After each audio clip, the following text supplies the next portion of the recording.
What's that? Take cover. It's another heretic!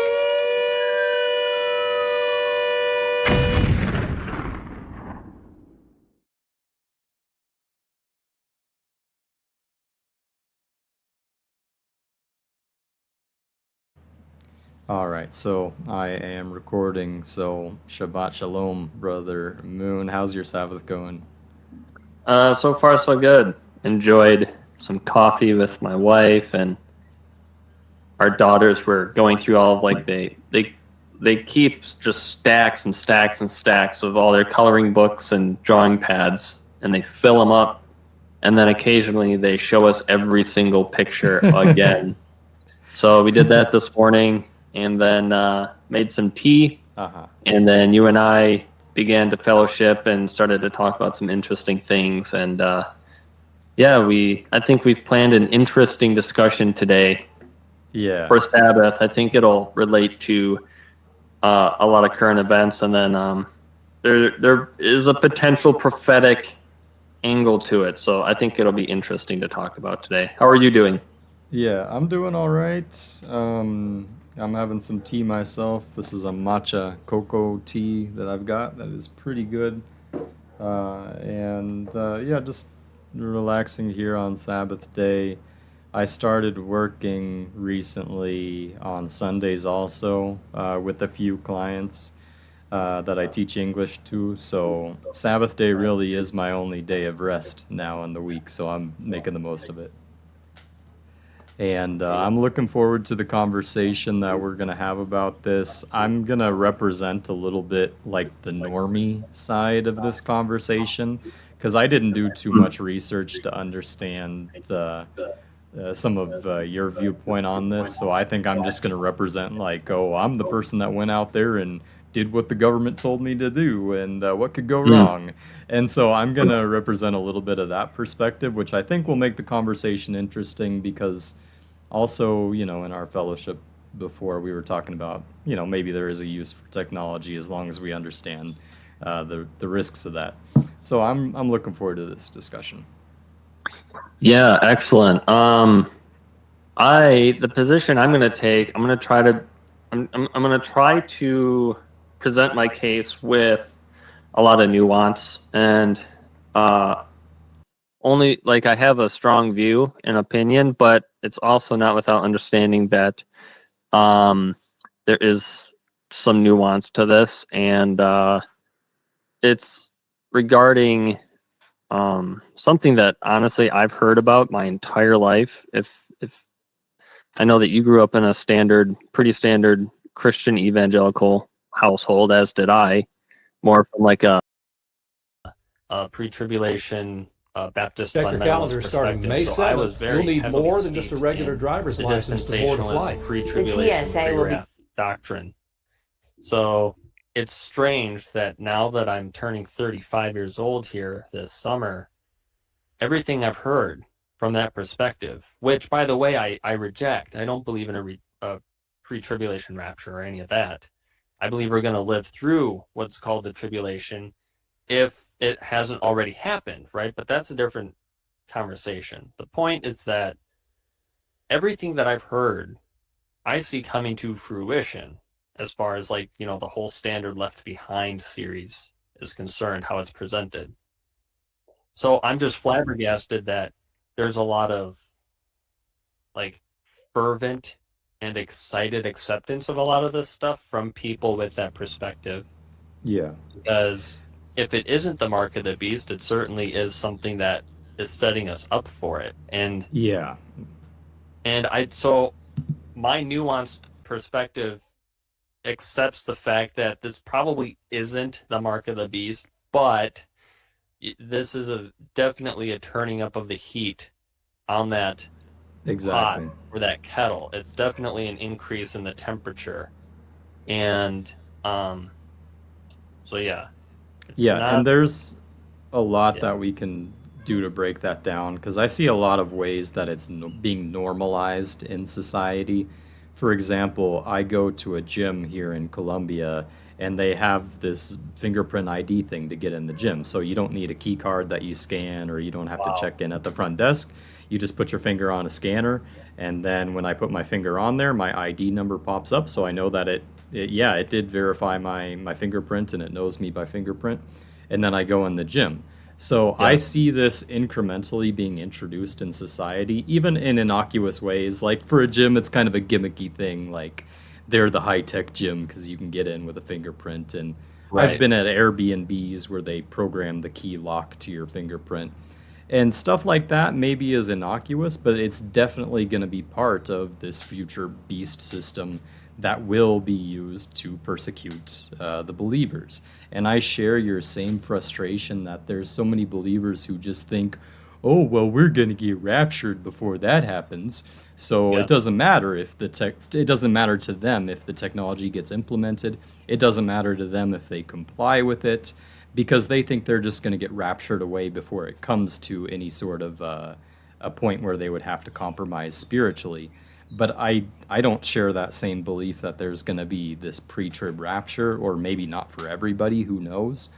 I think we should be living as if, regardless of what time this happens, whether there's a tribulation or not, do we want to be setting up a future in which we see that everything is marching towards that beast system? We should resist and refuse to comply that as much as we reasonably can. Exactly.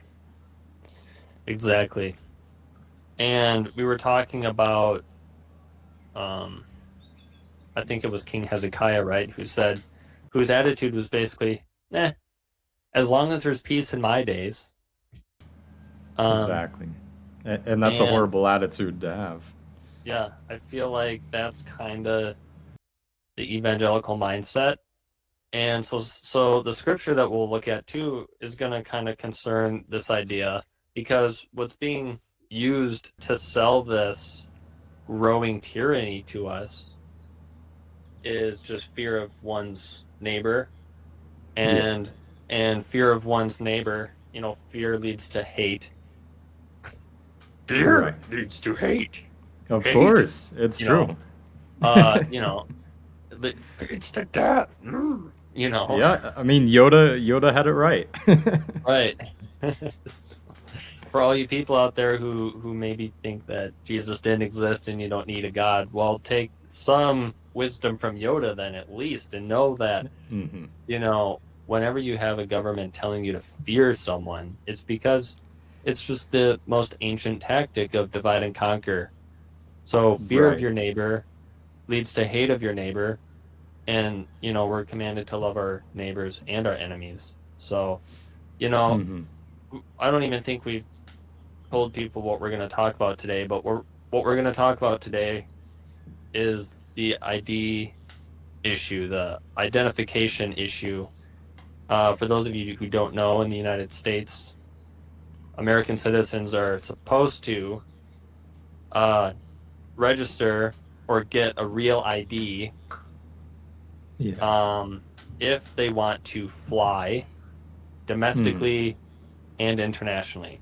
So the concern is that while this may not be the mark of the beast, that this is just another incremental step toward that system.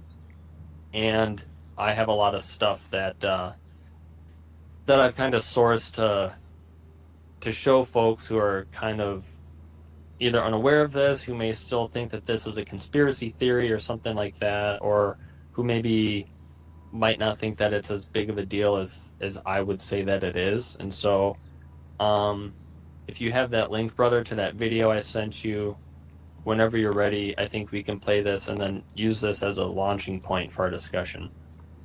Yeah, I'm gonna make this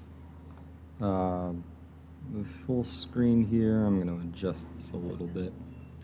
Okay.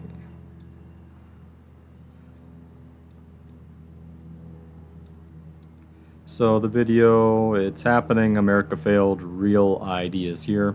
I'll start playing this, and if you, if you want me to pause it, just speak up and say something, because I'm going to be on the tab just to watch the video.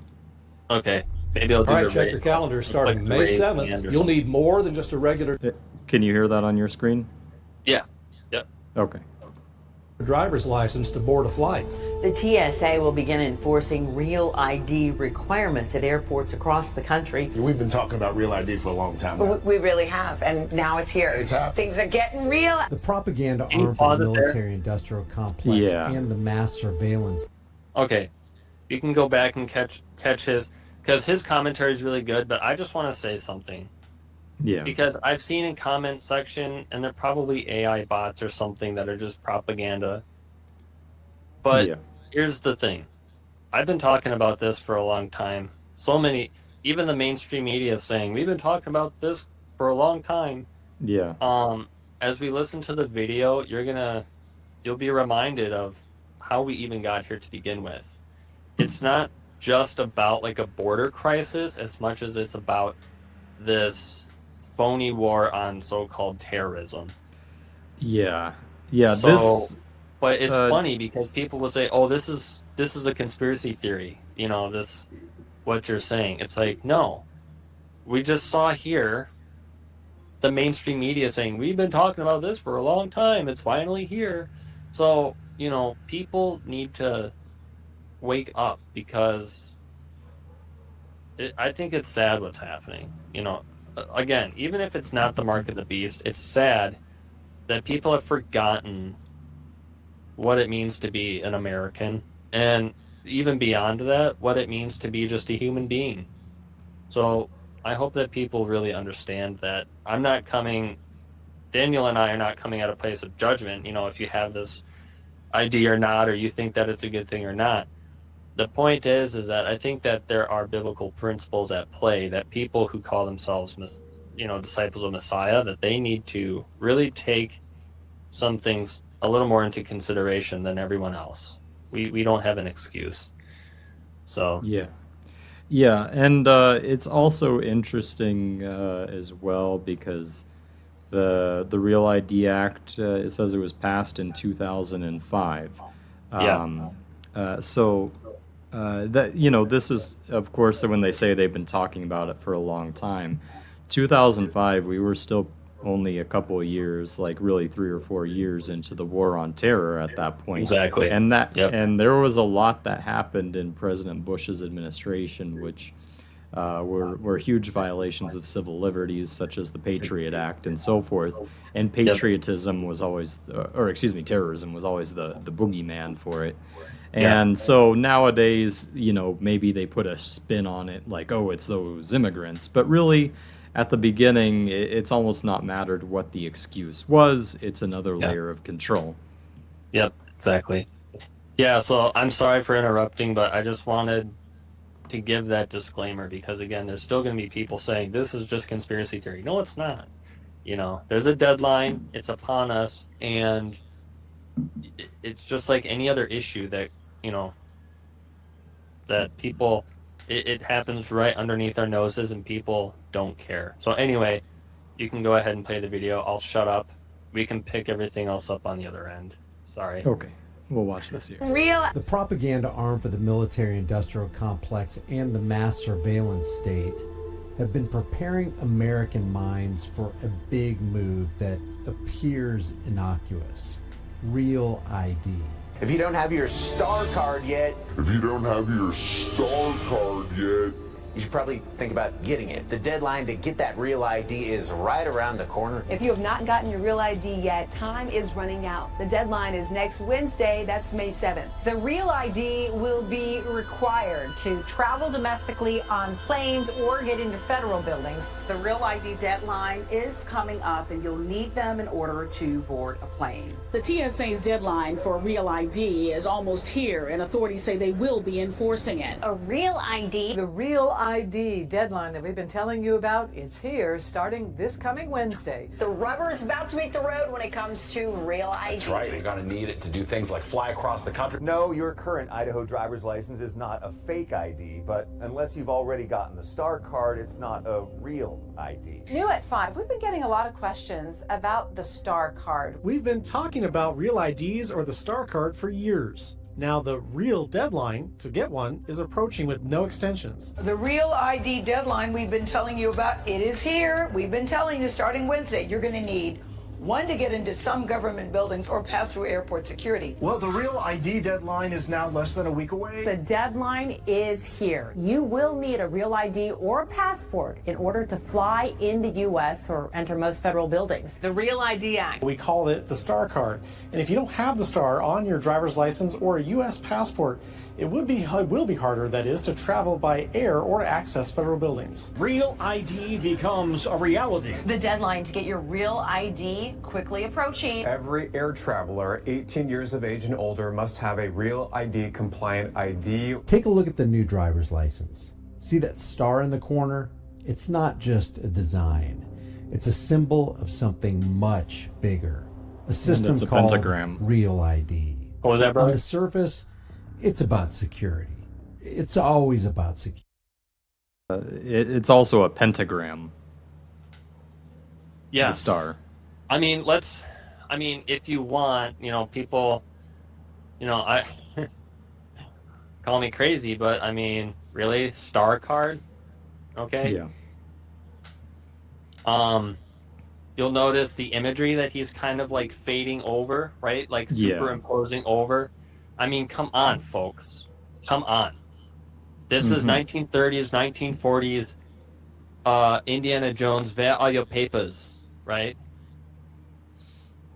Stuff. Yeah, it's obvious. And I'm not trying to shame anyone who maybe because look, the act was passed in 2005, as Daniel said, not long after the War of Terror, air quotes, was started. Oh, and this is just it's crazy. It's going to go from Star Card to Neuralink by X. Right. Okay. Yeah, and I don't think people realize how quickly or how easily that could happen because, I mean, really, this was the concern that I had when the pandemic happened, because really all they have to do is just say, hey, you got to show proof of vaccination or you can't fly. And some countries around the world did exactly that. So it doesn't necessarily have to be vaccination, but it can be whatever form of compliance and ultimately worship of the beast system that becomes required to participate in the system.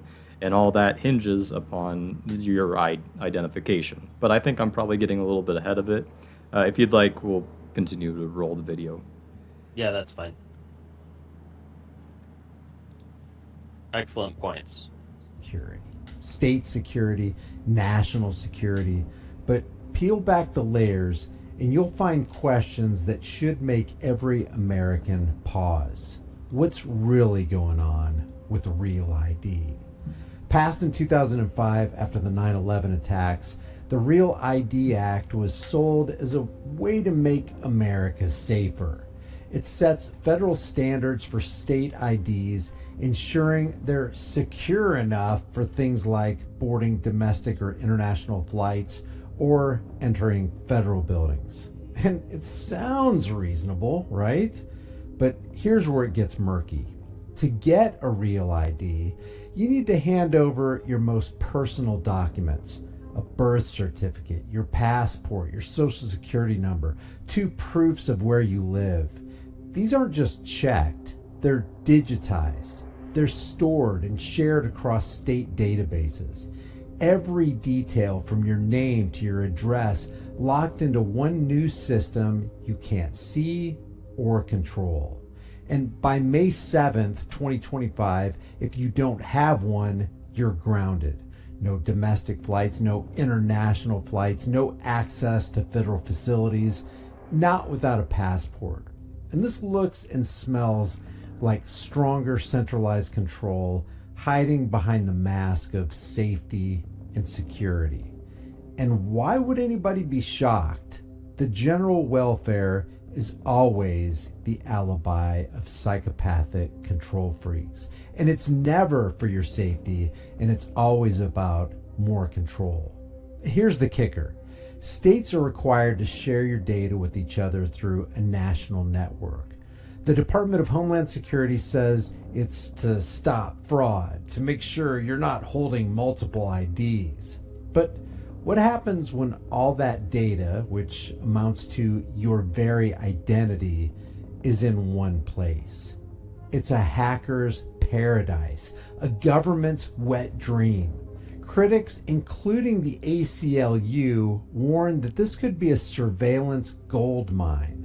And some say it's the first step toward a national ID, a system where the government knows exactly who you are, where you are, and what you're doing. Now, let's talk about the whispers, the conspiracy theories. Across platforms on social media, people are calling Real ID a Trojan horse. They say it's not just about security, it is about control. A way to track your every move, to tie your identity to a digital leash.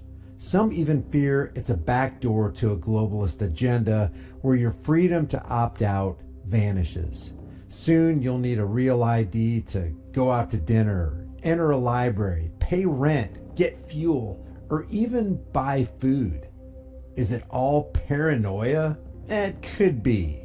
But when the government mandates your data to be collected and shared, and you can't board a plane without complying, you have to wonder, where is the line between safety and tyranny? Where do the requirements to participate in anything in society end? How much of this are we willing to tolerate? Besides, don't we already know that no matter how paranoid or conspiracy-minded you might be, what the government actually does is far worse than you can possibly imagine? Yes, at the present time, you can still opt out and get a regular ID or carry a passport for federal access. But let's be real.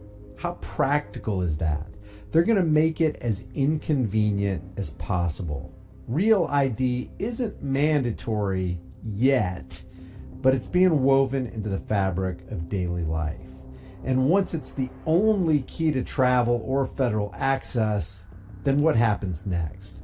Will it be required for voting in the slave suggestion box, for banking, or for even existing? Will you need a federal ID to buy a home or rent an apartment? The slope we're on feels really, really slippery. The Real ID Act raises serious questions. Why does the government need this much data? Don't they already have enough on us? Who's protecting it? Brother? And what happens if it's misused?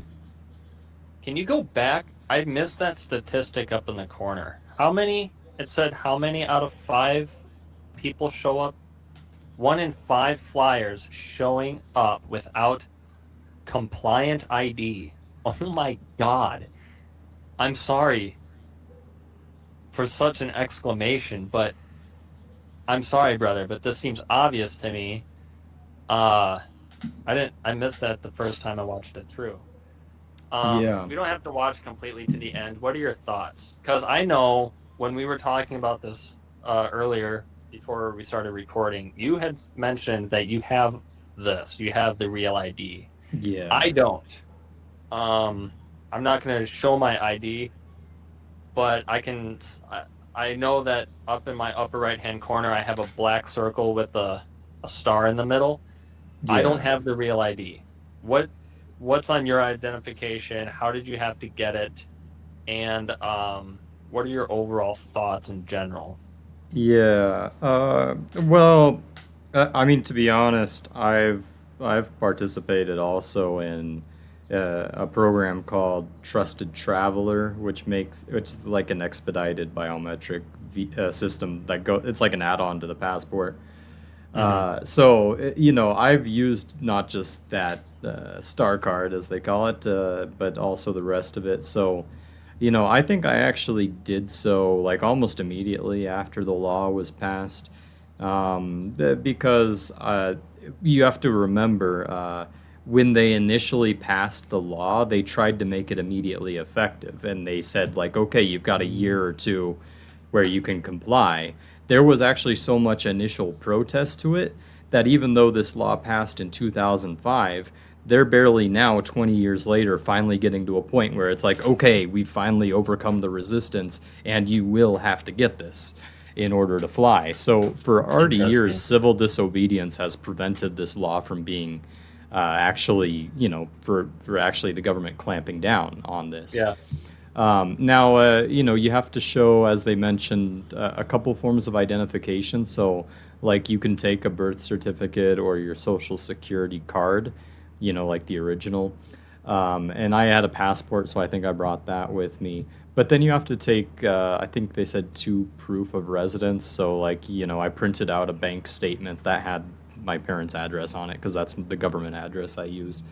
And then I had some other bill that showed that I was there. I think you have to show, like, only certain types of accounts they accept, like it has to be utilities or, stuff like that.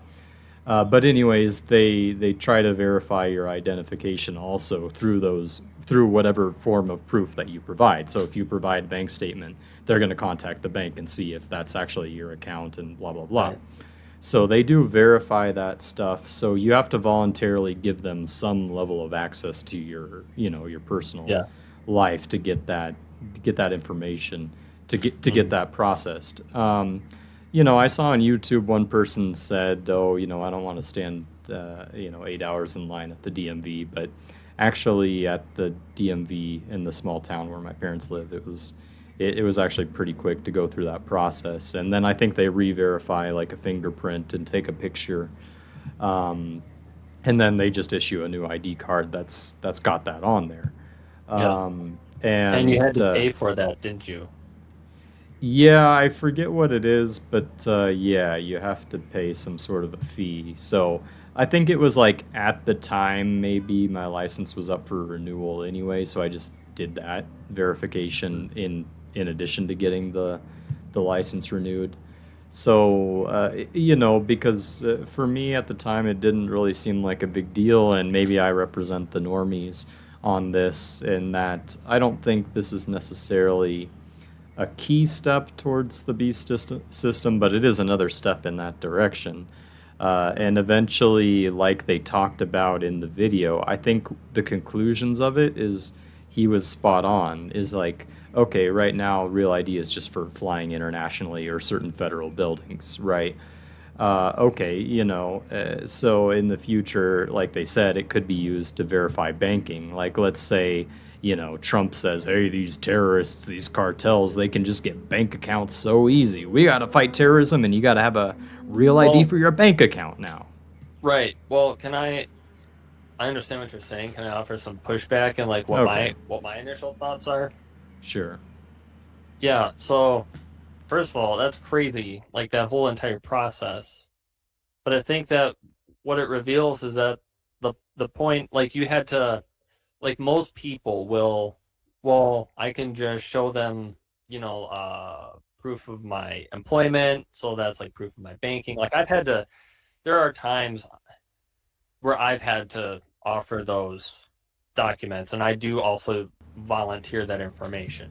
Sure. But it's always certainly with the idea that it's, first of all, it's already in the system. We're all born into this system. We all have a social security number, unless you're Amish and they use religious exemption for that. But right. I think it's interesting that, I said in a video that I did on my channel, Trump's Inquisition, the immigration psyop, and the digital prison planet. Basically, the idea that there's a digital prison being erected all around us, and we're all kind of like secretly cheering it on for one reason or another, whether that's convenience. I know you live in South America, so I mean, you do international flight, right? Yeah. I mean, you're, of course, so it's like, but at what point do you say, you know what, I can't come back to the U.S.? Yeah, I was going to say I'm prepared for that being a possibility because, there were moments actually where that did happen during the pandemic, and I know that there's going to be moments in the future, maybe even indefinitely, where that's going to happen again. Yeah, it's crazy because I feel like that's rapidly approaching. I feel like I mean, it's right around the corner. Now, let's back up. Just like what you said, you know, this man, I think the channel is, I can't see the screen. I think you still have it up. It says, Yeah. The Disturbing Illusion, his Yeah. channel. The man's name is Brian. I'd suggest everyone go. I think he has really good, he's not left or right. He is definitely more along the lines of, you know, strong libertarian, anarchist. The idea that the government can just do this is ridiculous, because if you believe in the Constitution, the Bill of Rights, which is just a reiteration of natural law, it says, you know, these documents remind us that all men are created equal and have inalienable rights. And one of those rights that we have is the freedom to travel, the freedom to travel unmolested and to be secure in our persons and our property. So the fact that you have to prove that you are who you say you are to go, and it's not just flight internationally, it's also domestic flight. So if I wanted to fly from Wisconsin to California or something, if I don't have real ID, now I'm going to be hassled and molested and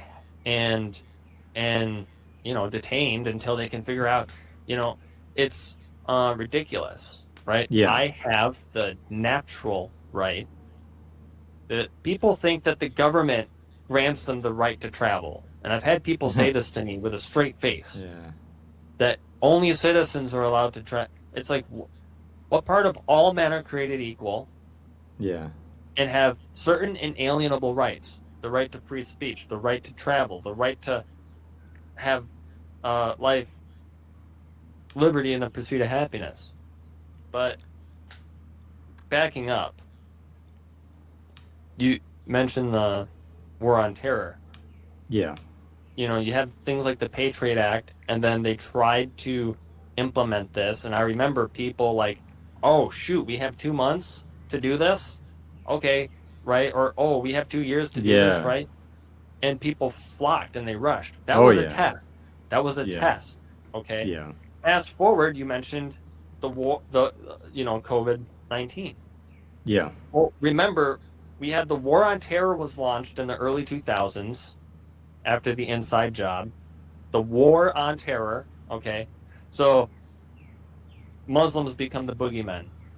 Right. Now enters this new word into the zeitgeist: terror and terrorism. What is it? Yeah. Who is it? Oh my God, they're in my closet. They're everywhere. Yeah. And then war on COVID.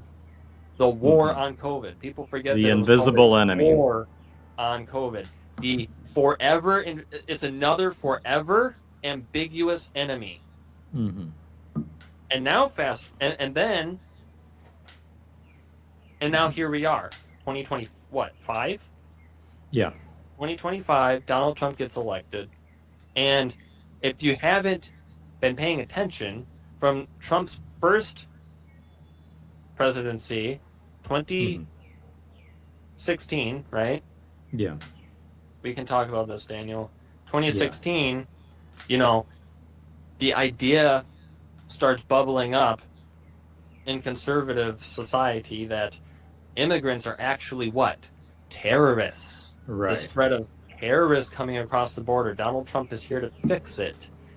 And then we have COVID, and that psyop was to get people, was to see what percentage of the population is willing to rat out their neighbor because they're not standing a magical space apart, because they don't have vaccine passport, vaccine proof, right? Because they don't have a diaper on their face. Right, exactly. These became, those are no different than this real ID that's being issued out. Those are it's no different. It's the same psyop.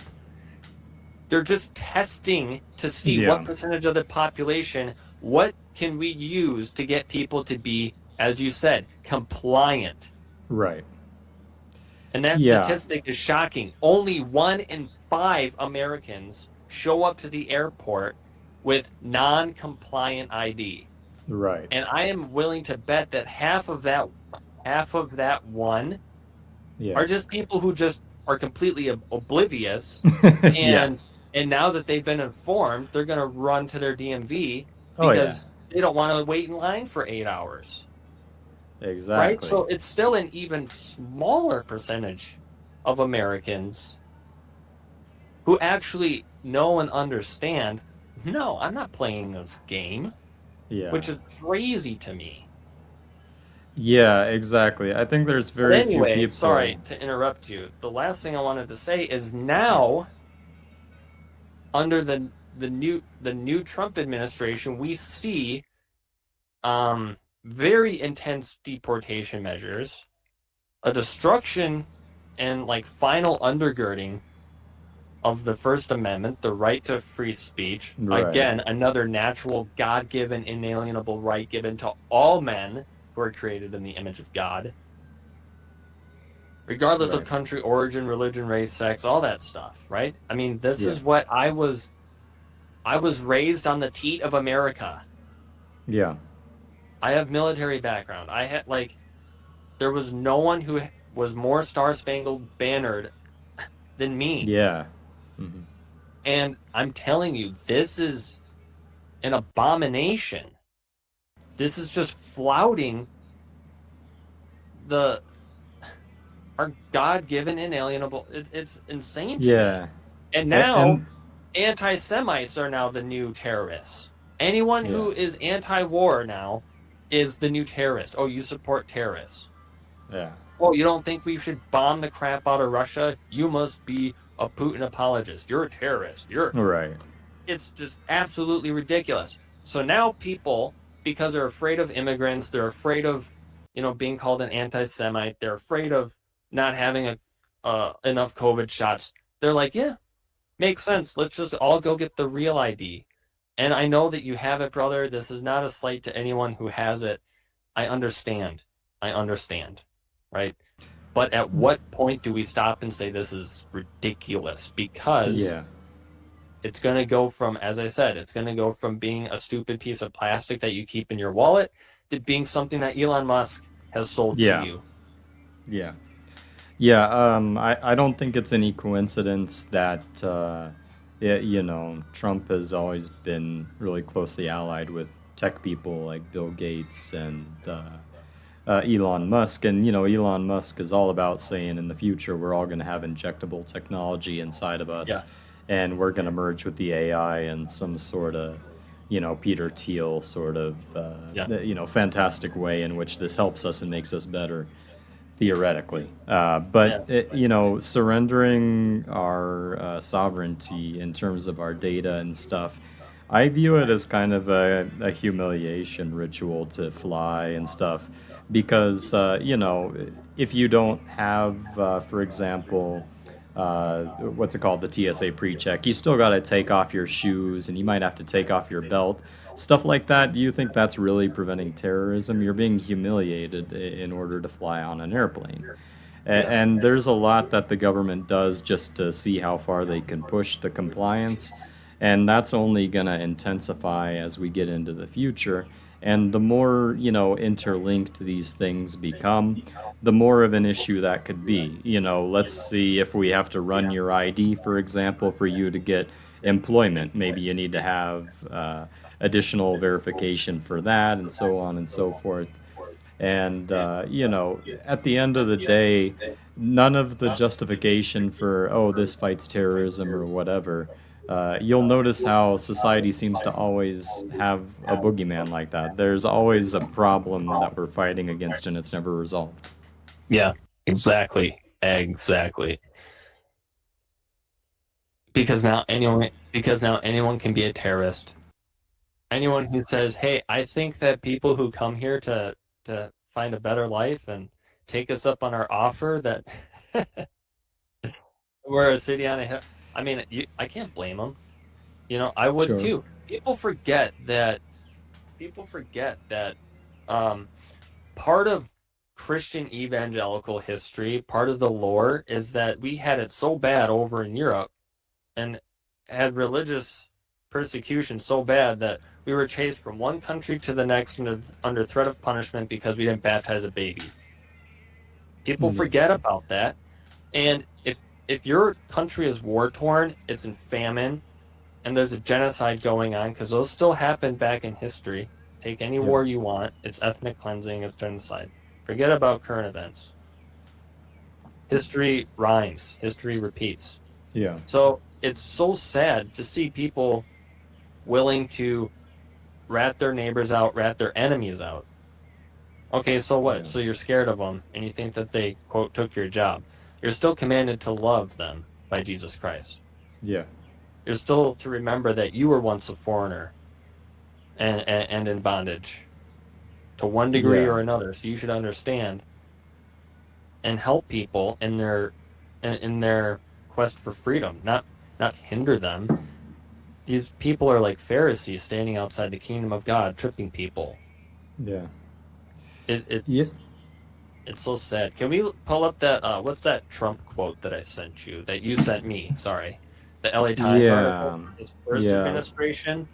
And then we can look at the unlimited hangout article that I sent you. So let's look. I've been saying this since Trump's first term, and people just, oh, but he's chosen by God. Yeah, for what? Like, does it ever occur to these people that maybe he's chosen to help usher in the Antichrist? I mean, why don't people make these sorts of connections? I don't understand it. But anyway, what's the quote, brother? You want to read it? Let's see. Yeah, I'm looking at my messages here to see that. But basically, the first Trump administration, really early on in his presidency, what he said was there's going to be biometric entry-exit visas in the United States. He said it's going to be on land, it's going to be on sea, it's going to be in the air. So tell me if that leaves out any dimension of time and space. There's going to be no way to get in or out of the United States, according to Trump, except going through some sort of biometric measure. So, I could even see this being, maybe there's a new border fence where they don't even have razor wire. Maybe there's a new border fence where there's not even a human being because there's cameras all up and down it, and the cameras just tag you. Maybe there's going to be some high-tech stuff like that, and people are going to say, wow, look, that keeps anyone unauthorized from entering into our country. But it would also and not keep only that, anyone but from there's also artificial intelligent robot dogs with machine guns strapped to their backs, and That's a real thing. Humanoid artificial intelligent Terminators with machine guns coming out of their shoulder blades, ready to shoot at anything that's not, quote, authorized. Yeah. And not only is that going to keep your scary, look, I know that there's bad, illicit things coming across the border, but, how don't people realize that it's been proven and admitted countless times that the CIA and our own government and tax dollars funds the human trafficking and the drug trafficking? Yeah. Exactly. And are in cahoots with these cartels that they're having a fake war with right now over the border. It's a psyop. It's to manufacture consent, which is exactly what actual journalists are writing about. Trump said in a speech, quote, number 8, we will finally complete the biometric entry-exit visa tracking system, which we need desperately. For years, Congress has required biometric entry-exit visa tracking systems, but it has never been completed. The politicians are all talk, no action. Never happens. Yeah. Hillary Clinton, all talk. Unfortunately, when there is action, it's always the wrong decision. You ever notice? In my administration, we will ensure that this system is in place. And I will tell you, it will be on land, it will be on sea, it will be in air. We will have a proper tracking system.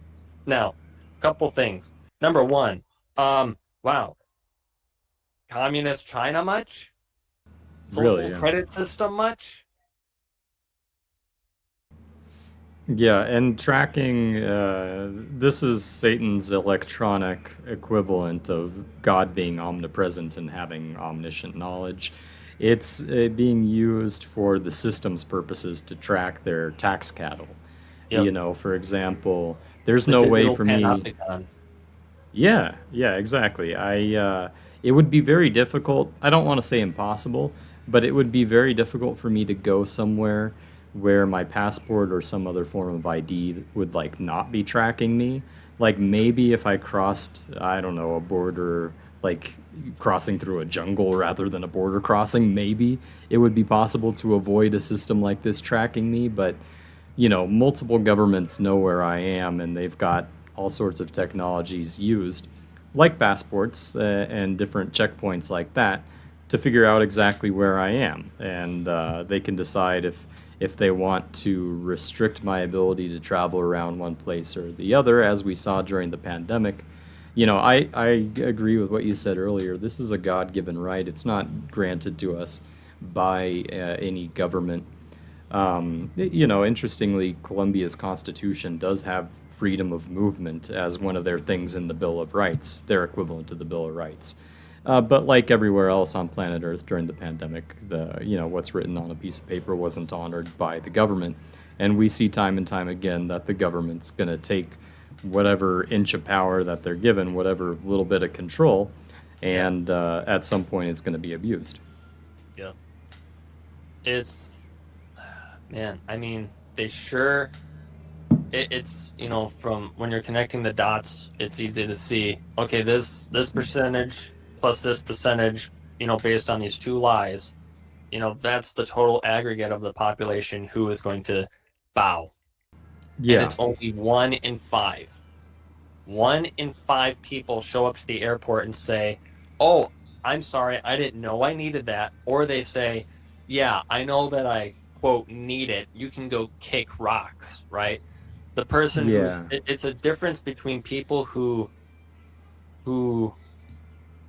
draw the line somewhere because they're not, no matter what is sold to them, I don't care how convenient it is, you know, you have to develop this mindset that you're going to be the person who's willing to stand there for 8 hours. Yeah. I mean, there's little choices like that Or that you can already don't travel. It sucks. But yeah, the heroes of the Bible are going to be the ones who are like, you know what? Just toss me in the dungeon then. I mean, what else? Yeah.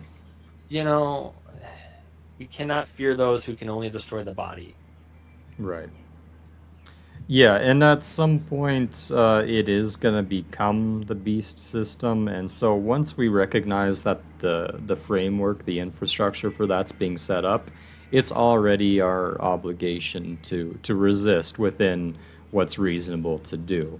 You know, of course, once it's actually the beast system, we will have to resist at the cost of our soul, because that's more important than who can put the body in prison, and it is going to come to that at some point. So, you know, maybe some people consider themselves enlightened and, oh, I saw through the scamdemic. But that's not going to be the first or last thing that they try to push that level of control. Right. You know, it could even be, for example, law and order. Like maybe there's some sort of a Great Depression that happens in the future, or maybe there's mass protests all over the world, and who knows? There could be all sorts of problem, reaction, solution type things, maybe even environmentalism and the climate crisis. It doesn't matter what the excuse is, it's going to continue to march towards this government ID surveillance of everything system that they're already building up all around us. They literally already, people think that it's a, you know, yeah, the sort of democracy that we have is not a democracy of we the people, you know, actually being represented by our so-called representatives. What it is it's a democracy among the elites who decides. Yeah. Basically, it's a fight between what part of the plan gets implemented before the other, and that's about really all the faction and divide there is among the elites. Yeah. It's just, no, I think that we should do the pandemic first. No, I think that we should do the war. No, you know, and then so there's like that sort of finagling, but they're all united. I mean, yeah. They have people, you know, you talk about the climate crisis, so-called. You know, what's true, what's false with that? Well, I know that there's tyranny wrapped up in that. So Of course, yeah. the point is that what they have is no matter what, they're getting what they want because they will always have a majority percentage of the population that is willing to comply with whatever form of Yeah. fascism that they can convince them is necessary, whether it's um, this green climate tax stuff. Okay, Yeah. yet another tax, yet another form of theft, yet another transfer of wealth, yet another form of enslavement, on and on and on. Immigration Yeah. crisis. Everything's a crisis. Everyone who is the opposite of what the other one is saying is a terrorist or a Nazi or a this, when the real Nazis and the real fascists are the ones saying peace, peace, when there's no peace. They're the ones problem, reaction, solution. Yeah, and it's amazing that the system doesn't want you to be independent of the system. In most of California, for example, it is illegal to collect rainwater on your own property because supposedly you're messing with the natural flows of water in rivers and things like that if you collect rainwater on your own property. Now, of course, there's ways around that, and inspectors can't be absolutely everywhere. They're not omniscient. But it's interesting how stuff like that will be illegal, which gives you independence from the grid and the system, as they're pushing smart meters and stuff. And the smart meters are going to make sure that you're using your electricity and water responsibly in the midst of this scarcity or environmental crisis. Yeah. And one way or another, whether it comes with a Republican hat or a Democrat hat, they're both playing into the same script, and sometimes one party has to be the bad guy and set up problems for the next party to solve. So, Exactly. that bad Joe Biden let in all those immigrants. What are we going to do about those immigrants? Guess we need more government control to fix that. Exactly.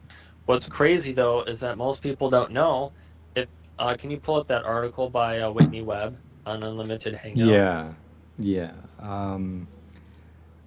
Okay. This manufacturing consent, the border fiasco, and the smart wall. That one? Yes. Yeah. If Okay, you read through, it's longer reporting. It's a longer form of journalism, but it's jam packed with undeniable, irrefutable evidence, and it connects. It shows the people involved, and it reveals that it's a bipartisan issue. The Democrats are in favor of biometric borders Yeah. as well. So they were never opposed to Trump wanting to build a wall. Right. That's the theater.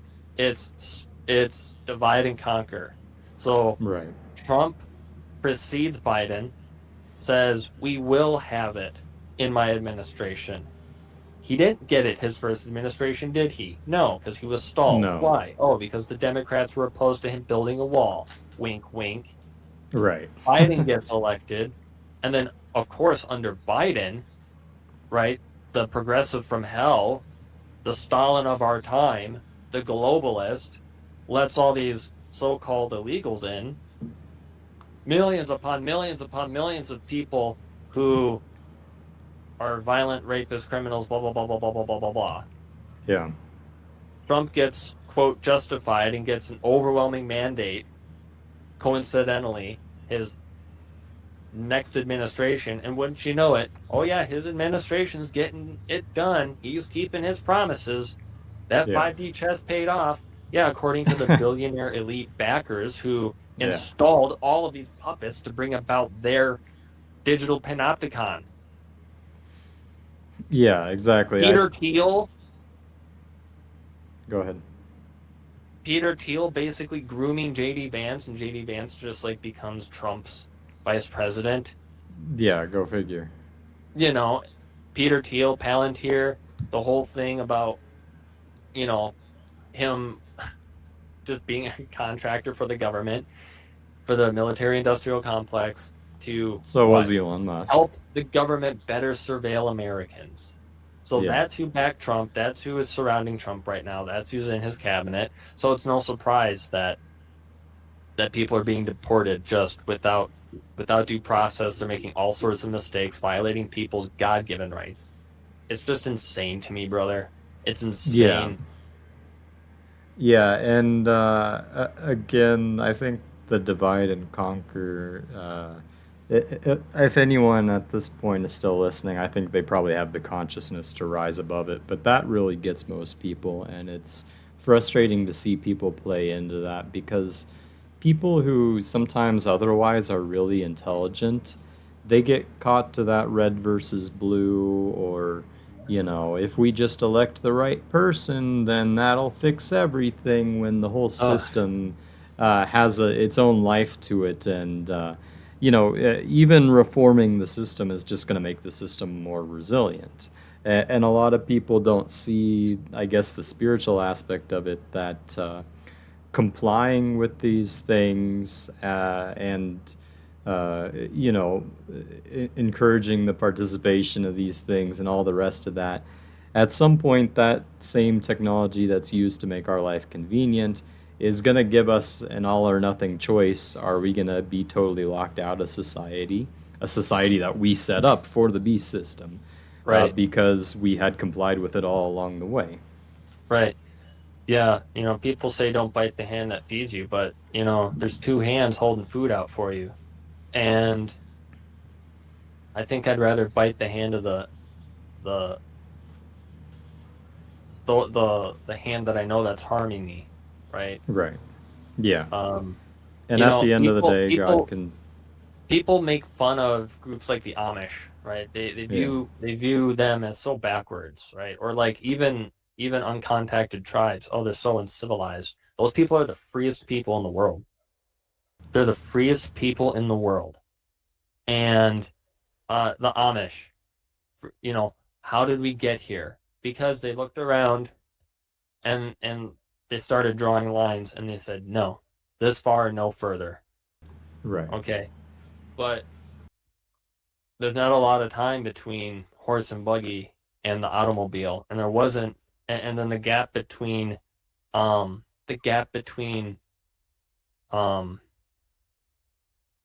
just technology. It's the personal computer. Thank you for watching. I remember. It's so small, repent but and it's believe so the rapid. gospel, It's for so the kingdom of God and of heaven is at immense. hand. It's so overwhelming. It's like I said in my last video, in my most recent video, it is how the Amish are made. We're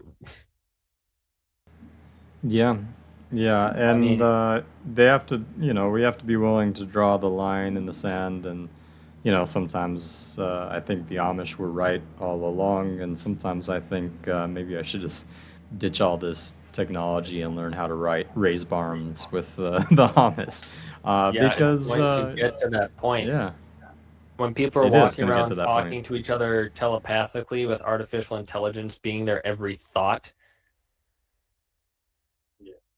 Yeah. and then the rest of us are walking around with, smartphones, if we even have access to those anymore. You see what I'm Right. saying? We're going to become like the neo Amish. Those of Yeah. us who start saying, you know what, I got the real ID, but now you want me to put it in my forehead? Really? Yeah. Because like he said, I lost my license last year. I got a new one. I said no real ID because it's still optional. Yeah. Okay. There's going to come a point in time, perhaps, when the next time I go, I don't have an option. Right.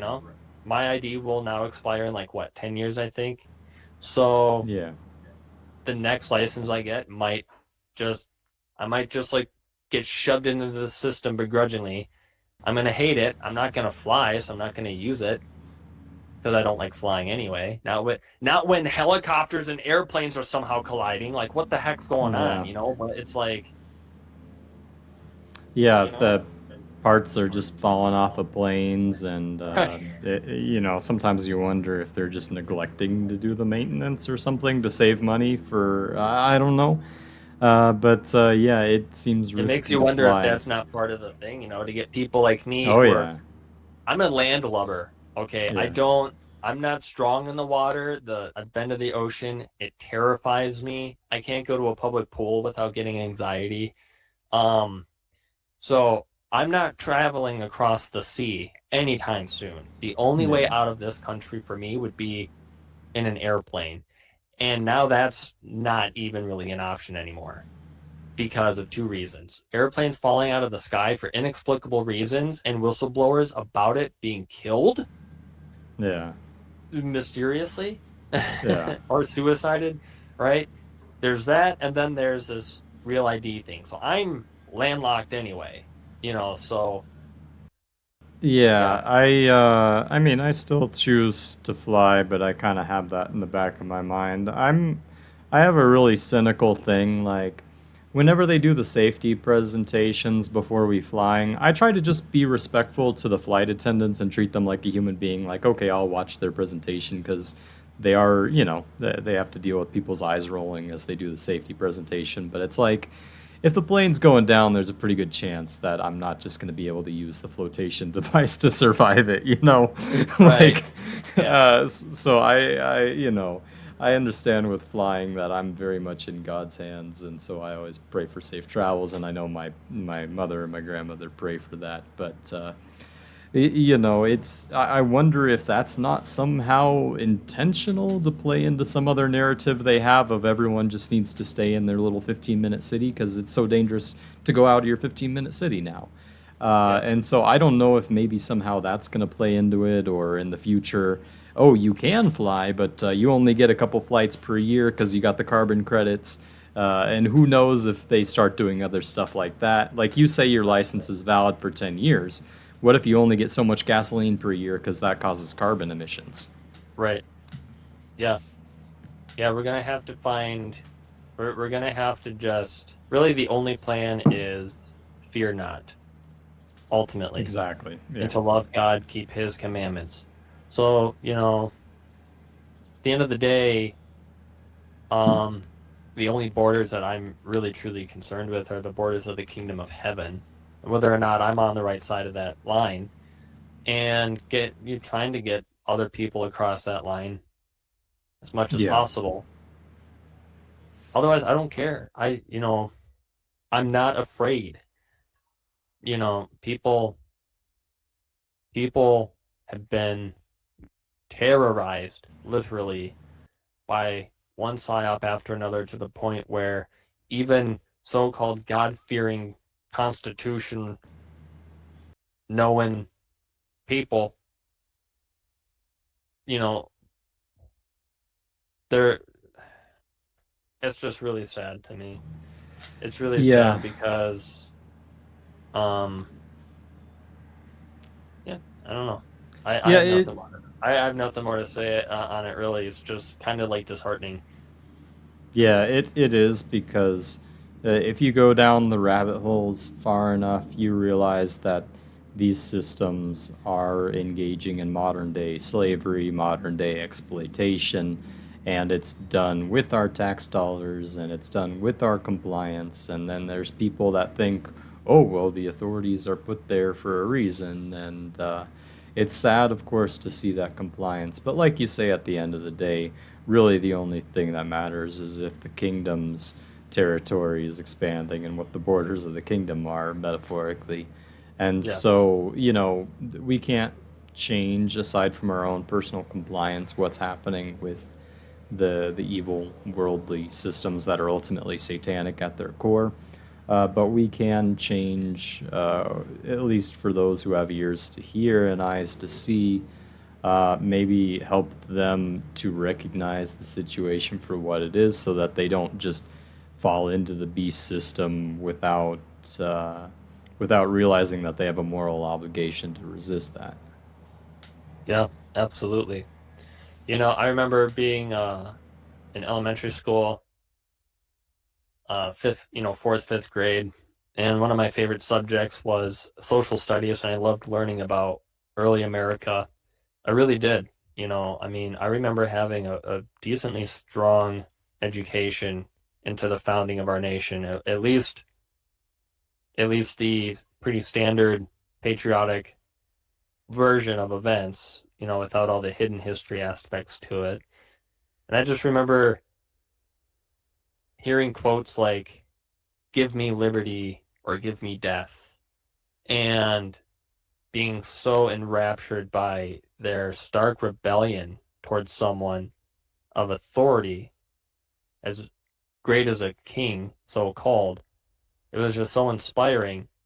And then to come to find out that it was like pretty much all for nothing. And everyone who I thought was an example of this so-called liberty was actually just a bootlicker. Yeah. You know, and again, no offense to people who are like, you know, who have this stuff. Look, again, like I said before, we've been born into this system. You know, unless you're born into an Amish family or you're really brave, you're not gonna go a day without a social security number because that's required to get a job, right? So Right. it's we're all I'm just as much guilty, as much of a victim as anyone else. Like I told Daniel, we're all under duress. No one wants to Right. pay taxes. Everyone will agree that the government taxes us too much. We fought a revolution over far less taxes than what we're paying today. Correct. So it's crazy to me, but at the same time, I understand. But, you know, the choice is pay your taxes or go to jail, or we'll break into your house, and if you dare scuffle, then we'll kill you potentially. So Exactly.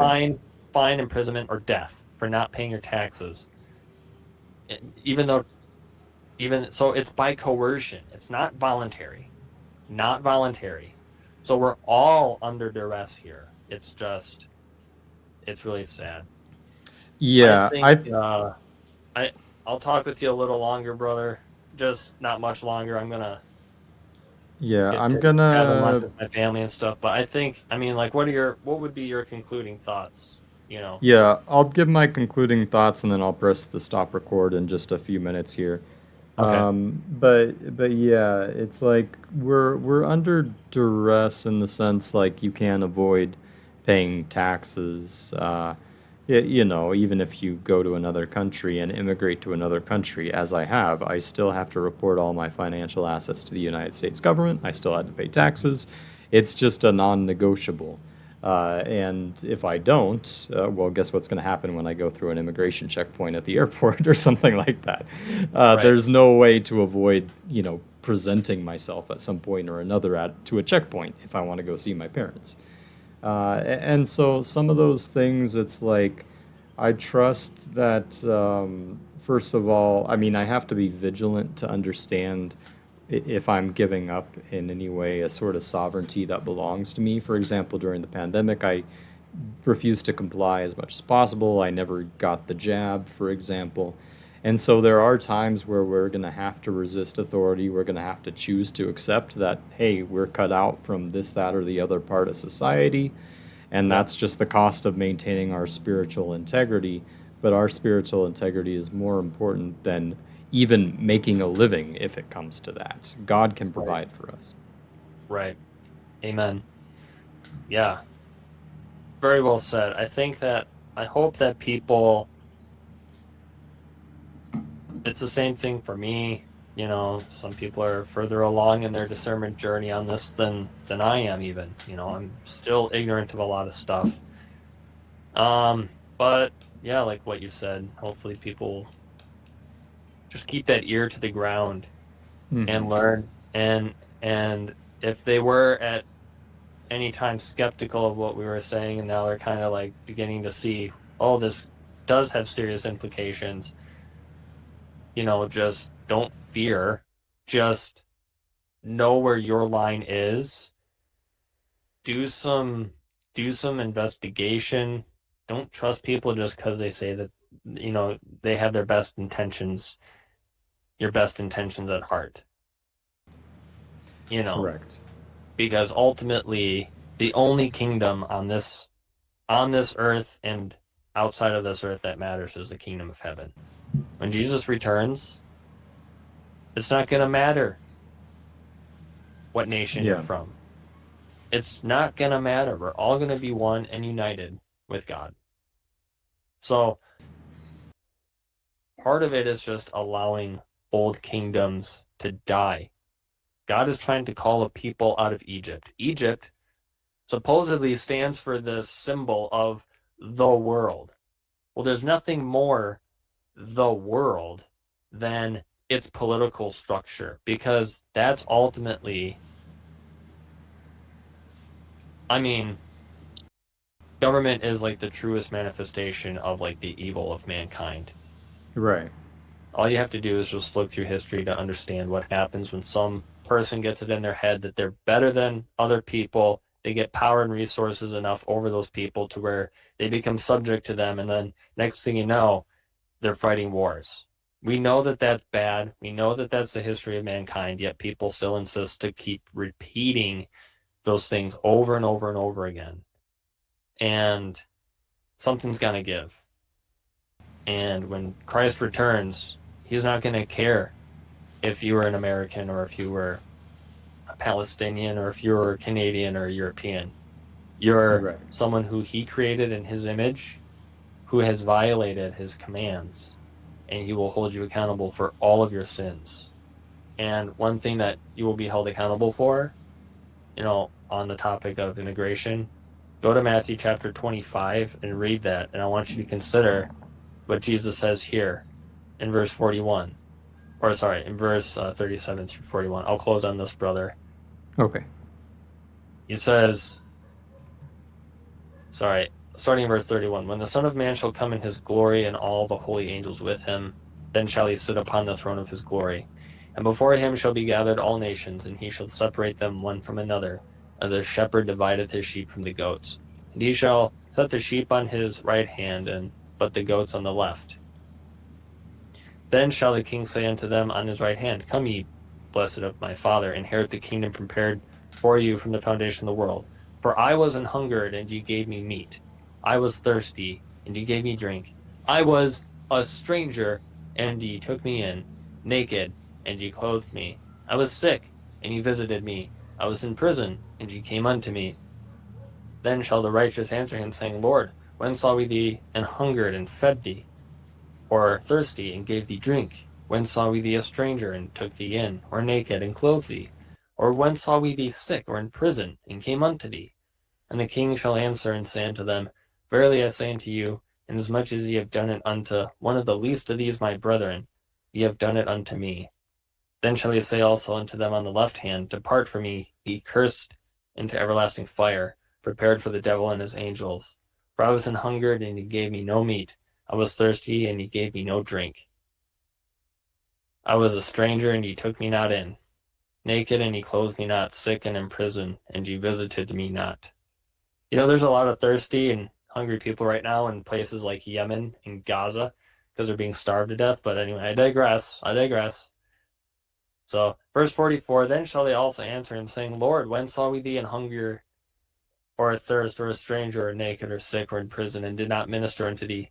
Then shall he answer them, saying, Verily I say unto you, inasmuch as ye did it not to one of the least of these, ye did it not to me. And these shall go away into everlasting punishment, but the righteous into life eternal. So, but he's only talking about the brethren there. Yeah, well,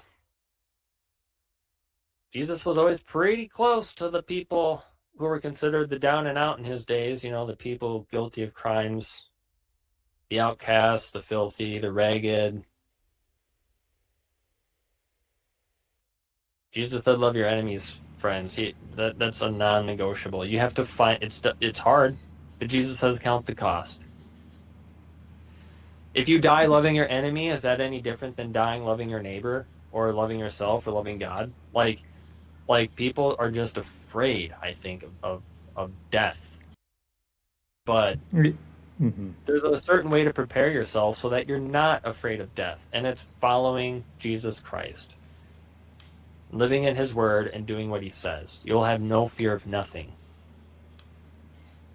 Yeah, and also, in terms of compliance and stuff, we have to value, maintaining our integrity for the sake of kingdom more than we ever value our earthly life and our participation in earthly systems.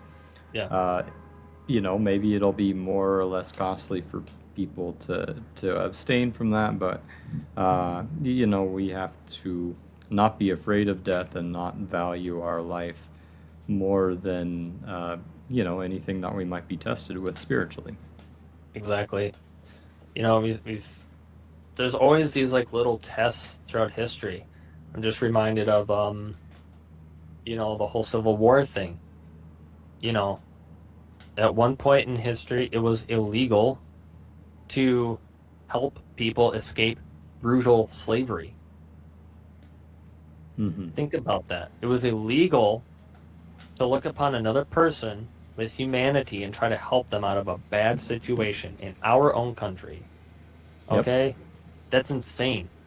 But people are propagandized so much that they conflate legality with morality. Right. A moral thing is to help the guy.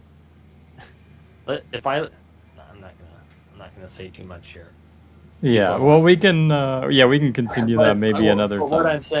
What I'm saying is that there's a difference between morality and legality, and just because someone or something is called illegal doesn't mean that it is. Yeah, because if you're following the example of Jesus Christ, the rule is mercy. Yeah, whether that's legal or not. And, just as a quick example, there are some communities that it's illegal to help out a panhandler. It's illegal to serve food without a permit. So if you serve food to the homeless, that could be illegal. Right. And so the mercy, like you say, that's the standard, not whether something is legal or not. People are going to say, Lord, I knew that thou wert an austere man and that thou reapest not where thou sowest, or that thou that thou reapest not where thou sowest. People are gonna have all sorts of excuses. Oh, but you saw him standing there naked and hungry, and you didn't feed him because you were scared that maybe the cops might see you and write you a citation. Really? Yeah. You got the boot so far down your throat, and then you're gonna go to church every Sunday and call yourself a Christian. Yeah. So, these people falling for their propaganda, I weep for them, because all of this does, the moral of the story is that the government does this to demoralize you, to test the boundaries of your patience and your compliance. But salvation comes to those who patiently wait upon the Lord. That's what it says in Revelation. So if you believe that the revelation is true and that there's going to be this tribulation or rapture or whatever, listen to the words of Christ. Here's the patience of the saints, the people who actually, because of conscience sake, are going to be mowed down. So, my rant is done. That was a good conversation, brother. Absolutely. I'm going to click on stop recording.